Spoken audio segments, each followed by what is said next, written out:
Oi, hoje é dia de TBR, ou seja, os livros que eu pretendo ler aqui em outubro de 2019. Bom, aqui nesse mês vou fazer exatamente a mesma coisa que andei fazendo nos últimos meses. Ler poucos títulos para não flopar.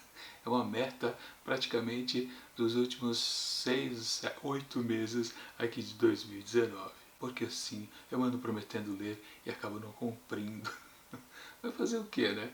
A gente gosta de ficar comprando livro, né? Ficar com aquela ansiedade de ler e depois vai acumulando as coisas, acaba atropelando e acaba não lendo nada, para falar a verdade. Por isso que nos últimos meses eu coloquei a proposta para mim, né? Obrigação de tentar ler poucos livros e não pegar nenhum calhamaço. Como vocês podem perceber, obviamente, né, todos os 3 livros para esse mês são fininhos, ou seja, são livros, se eu tiver inspirado, eu posso liquidar ele no mesmo dia. Se eu começar lá pela manhã, até a noite, já dá para terminar com certeza a leitura dessas obras, né? E aí, aqueles títulos que estão encalhados, eu vou ver se eu vou conseguindo ler aos poucos. Enfim, vamos mostrar aqui esses 3 títulos e ver se tem alguma conexão entre eles. Eu acho que dessa vez não vai ter, mas eu sempre tento, na medida do possível, e servir de dica para vocês de leitura. Vou começar então por esse título aqui, que é uma obra bem simples, bem fácil, bem agradável, porque é uma literatura infantil. O Menino do Dedo Verde, escrito pelo Maurice Duon, ou algo bem parecido em francês.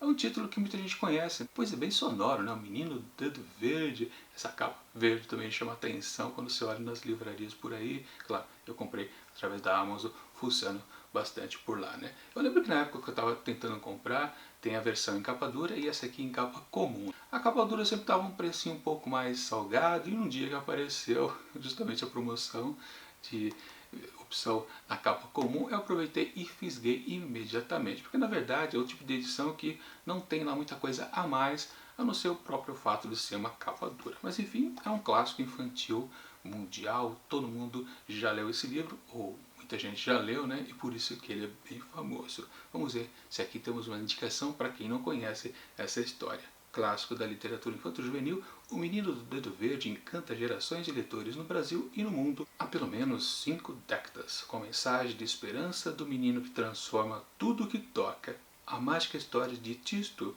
garoto com raro poder de semear o bem por onde passa, é uma aventura fantástica, com um final singelo e extraordinário. Temos aqui indicação que é da editora José Olímpio e consta aqui nessa edição ilustrações de Walter Lara. Como eu disse, né? Às vezes as edições que tem a capa dura, em diferenciação às que tem capa comum, tem ilustrações a mais, por exemplo. Mas no caso aqui, até as ilustrações estão presentes aqui nessa edição mais simples, digamos assim. Aliás, como eu não comprei na verdade a edição em capa dura, até se alguém comprou e puder dizer aqui nos comentários, não, tem sim coisas a mais, porque às vezes tem algum texto introdutório, uma boa apresentação, uma boa avaliação da obra da vez, com certeza, às vezes tem, mas acho que não. Tudo mesmo se baseia na diferenciação de ter capa dura. Enfim, o que importa é o conteúdo, a história. Eu estou empolgado por esse clássico nacional aqui porque finalmente eu voltei a ler histórias infantis. Recentemente eu terminei a leitura aqui de Caçadas de Pedrinho do Monteiro Lobato. Eu gostei bastante. Uma história deliciosa que eu ri muito e com certeza vou fazer a resenha desse livro em breve para não esquecer da memória as sensações que eu tive ao ler essa história, que aliás foi o primeiro Monteiro Lobato infantil que eu li. Eu nunca tinha lido nada no original das obras infantis, eu só tinha visto versões de adaptação televisiva do Sítio do Pica-Pau Amarelo, né? Eu nunca li uma história original da turminha do Sítio, me diverti bastante. Por causa desse livro aqui, eu falei, não, preciso realmente voltar a ler com mais frequência as histórias infanto-juvenil e vou continuar então agora com O Menino do Dedo Verde, de Maurice Druon. E bom, se eu voltei a ler essas histórias mais leves, mais tranquilas da literatura infantil, eu também não deixo de ler as histórias mais cabeças, né, como crítica literária ou então ensaios sobre filosofia e outras coisitas mais, que é o caso aqui desse segundo livro que eu quero mostrar aqui para vocês, A Alma das Marionetes, escrito pelo John Gray, que ficou famoso por ter escrito Cachorros de Palha, que aliás eu não li. Mas o nome John Gray, sim, eu já tenho esbarrado com ele várias vezes quando eu faço aquelas pesquisas lá no site da Amazon procurando alguma coisinha para ler. E essa eu ia falar ficção, não, um ensaio, até o subtítulo aqui na capa, né? Um breve ensaio sobre a liberdade humana, que foi justamente o que me fez interessar. E também essa capa muito interessante, dá uma olhada. Espero que tenha ficado em foco aí para vocês, mas é uma capa que realmente me chamou a atenção. Aliás, deixa eu cortar o plástico aqui, que até agora eu não comecei a leitura dele, já está embaladinho desde o dia que chegou aqui. Eu tenho esse costume, né? Quando chegam os livros eu faço o unboxing. Aliás, toda segunda-feira tem unboxing aqui no canal. Você pode conferir as minhas compras semanais lá que eu faço na Amazon. E tá difícil sair o plástico, mas enfim. Aliás, Jabá número 2, já colocando todos eles um atrás da outra. Esses 3 livros que eu estou mostrando aqui para vocês, vou deixar na descrição do vídeo o link para você poder adquirir através da Amazon, que é minha parceira de compra e também de venda. Sempre lembrando, se você utiliza o meu link, gostou da dica aqui de livro que eu vou começar a ler, por favor, se puder utilizar esse link, eu acabo ganhando aquela comissãozinha de vendedor e é um jeito de vocês ajudarem o canal sem gastar nenhum tostão. Quem paga a comissão, obviamente, é a Amazon e vocês não vão pagar nada mais pelo preço normal dos livros. Mas enfim, voltando ao papo certo, que é falar sobre a literatura aqui da vez, que é um ensaio a respeito de muitas coisas interessantes. Deixa eu ler aqui a 4ª capa para vocês terem um pequeno apanhado. O que parece singularmente humano não é a consciência nem o livre arbítrio, mas o conflito interno, os impulsos conflitantes que nos separam de nós mesmos. Essa é uma frase retirada aqui do corpo do livro. E continua aqui: nenhum outro animal busca a satisfação dos próprios desejos e ao mesmo tempo a amaldiçoa. Passa a vida no terror da morte, mas se dispõe a morrer para preservar uma imagem de si mesmo. Mata a própria espécie em nome de sonhos. Não é a autoconsciência, mas a divisão de si mesmo que nos torna humanos. Ou seja, um livro de reflexões a respeito da natureza humana, né? E aqui o autor trabalha, tem até uma sapiada ali na sinopse da Amazon, do site da Amazon. Então ele trabalha questões como gnosticismo, ficção científica, fantasia, ou seja, ele faz uma viajada para falar até um pouco de literatura também aqui, ou histórias criativas aqui nos seus ensaios. São vários ensaios que a gente tem aqui, deixa eu até dar uma olhada em quantos são. Aliás, já digo aqui que a tradução é do Clóvis Marques, é uma edição da editora Record. Temos aqui sumário, são 3 textos principais que são subdivididos. Aliás, são 3 sessões, né? São vários textos curtos, me parece. Deixa eu dar uma olhada aqui. Realmente eu acho que não, é um texto principal que estão subcapítulos. Uma coisa mais ou menos assim, mas são vários itens. O primeiro tema que temos aqui é a fé dos fantoches, depois no teatro de marionetes e por fim, liberdade para as ubers marionetes. Ou seja, na verdade um papo bem cabeça aqui sobre, claro, o comportamento humano, a natureza humana. Eu gosto desse tipo de livro, pois eu prefiro não ficar lendo apenas fantasia, ficção em geral, porque senão a gente fica um pouco também preso às coisas fantásticas e foge um pouco da realidade. Claro, a realidade é ler, por exemplo, o jornal, mas a reflexão da realidade que nos cerca, com certeza é esse tipo de literatura que ajuda a gente a enfrentar ou compreender um pouquinho. Por isso que é sempre bom ler, sim, ensaios de vez em quando, ou crítica literária, ou outras coisitas mais, para fazer a gente mais refletir e não só se divertir com a literatura em geral. Isso aqui espero que seja uma boa dica para vocês também. Bom, e agora para fechar esse TBA de outubro de 2019, o terceiro livro que eu tenho para mostrar para vocês, eu considero aqui entre essa trinca um dos mais interessantes, porque foi uma certa raridade que eu achei lá quando estava andando pela livraria Saraiva, aqui pertinho de casa, estava olhando as estantes lá e de repente topei com este volume por lá e falei: puxa, como é que você ainda está aqui depois de tanto tempo? Pois é uma edição de uma editora que ficou bem famosa, mas já fechou as portas, chamada Cossack Knife. Sim, uma edição daquela editora que fazia livros objetos, no caso aqui, esse conto de Júlio Cortázar, titulado O Perseguidor.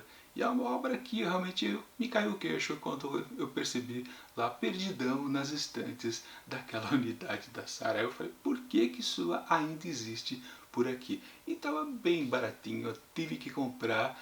E se você for procurar agora lá na loja da Amazon, você vai descobrir que só existe em sebos e está um precinho um pouquinho inflacionado. Eu comprei bem baratinho, foi até por isso que eu me diverti bastante de ter encontrado isso por lá. Comprei bem barato, acho que não foi nem 18, 19 reais, coisa assim. Enfim, uma obra bem bacana, aquelas edições caprichadas da editora Kozak Knife, recheadas de ilustrações aqui do artista José Munhoz. Bacana mesmo. Deixa eu mostrar um pouquinho para vocês, pelo menos a capa. Tá bem bonita. E deixa eu caçar alguma ilustração aqui no interior para vocês verem como é muito legal.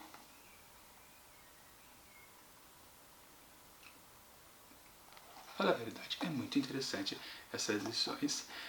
Esse conto aqui do Júlio Cortázar é uma espécie de homenagem ao saxofonista norte-americano Charlie Parker. Parece que é uma história que sempre o Júlio Cortázar quis escrever durante um tempo, mas enfim, acabou fazendo e está aqui este conto solo. Só tem um conto aqui nesse livro, que até parece grandinho, mas não. Por causa principalmente das ilustrações, fica um pouco mais amplo o volume, né? Tem quantas páginas? Acho que cerca de 200, né? Por aí. Deixa eu ver. Não, só 94 páginas. É que é alta a gramatura aqui das folhas. Mas enfim, esse conto aqui foi retirado de uma coletânea do Cortázar, titulado As Armas Secretas. Se eu não me engano, até tenho esse livro que está um dia na lista de leitura lá do projeto Contos do Meio-Dia. Com certeza esse livro aqui vai ser um especial a mais ao projeto aqui de leitura de contos, de valorização de contos aqui dentro de Montagem de Livros. Para quem não sabe, né, de segunda a sexta eu faço uma resenha individual de contos retirados de coletâneas de autores diferentes, sempre com a proposta de estimular a leitura de histórias curtas. Eu não faço aquelas resenhas muito cheias de spoilers, eu dou mais um pequeno drops a respeito da história da vez, do dia, e incentivo a leitura dessas pequenas histórias interessantes, ou seja, estimular mesmo a procura de novos autores. Um conceito que eu sempre gosto de dizer aqui no canal, né? Se você está atrás de conhecer uma literatura diferente, de um autor desconhecido, antes de ler seus romances, vá atrás de suas histórias curtas, os contos, porque se você gosta da narrativa deles, ou pelo contrário, se você não gosta, tente um outro conto do mesmo autor e talvez você perceba que, assim, dessa vez eu gostei do estilo dele, porque às vezes você tenta ler romance, acaba não gostando da experiência e nunca mais volta àquele autor, porque acha que tudo que ele escreve é igual. Bom, muitos autores fazem isso mesmo, mas de qualquer forma, eu sempre recomendo. Leia mais de um conto de todos os autores para você depois decidir se o cara realmente é de um jeito que ele escreve, o seu jeito de narrar, aquilo que você gosta mesmo de curtir como literatura. Enfim, vou experimentar. Eu nunca li nada também do Júlio Cortázar com este conto O Perseguidor, né? Como eu disse, uma homenagem a Charlie Parker. Só para dizer o que está escrito aqui na quarta capa, né? Júlio Cortázar queria escrever como um músico que improvisasse, como os grandes artistas do jazz que tanto amava. Refazia com lucidez cortante, a cada take, a cada texto, o percurso decisivo numa espiral ilimitada, satisfeito, sempre perseguidor, diz David Aigrucci Jr. Aquelas frases de incentivo que sempre tem nas quartas capas de muitos livros, né, para fisgar leitor ali nas gôndolas das livrarias. De qualquer forma, eu fui fisgado não pela frase, mas pelo objeto em si. Como eu disse, livros objeto a Kozak Knife fazia bastante. Se você tem interesse por essa edição, dá para comprar um pouquinho salgado o preço, mas caça aí o link que eu deixei na descrição do vídeo. Bom, e aqui está o apanhado geral do que eu pretendo ler aqui em outubro de 2019. Literatura rápida, leve, bom, com exceção desse de ensaio que deve ser um pouquinho mais cabeça, a gente vai reler com certeza mais de uma vez todos os pequenos ensaios breves que tem aqui nesse livro do John Gray. Mas os dois outros, com certeza, algo bem mais tranquilo. A literatura infantil e também esse texto aqui, homenagem do Cortázar. Com certeza eu vou me divertir bastante aqui em outubro e espero não flopar nenhum desses três livros. Espero que tenha sido boas dicas para vocês. E agora é só esperar o próximo TBR, que vai acontecer lá em novembro aqui de 2019. E enquanto esse próximo vídeo não chega, eu deixo aqui do lado justamente de BRs anteriores que já rolaram aqui ao longo deste ano, que também podem servir de boas dicas de leituras para vocês. E tchau!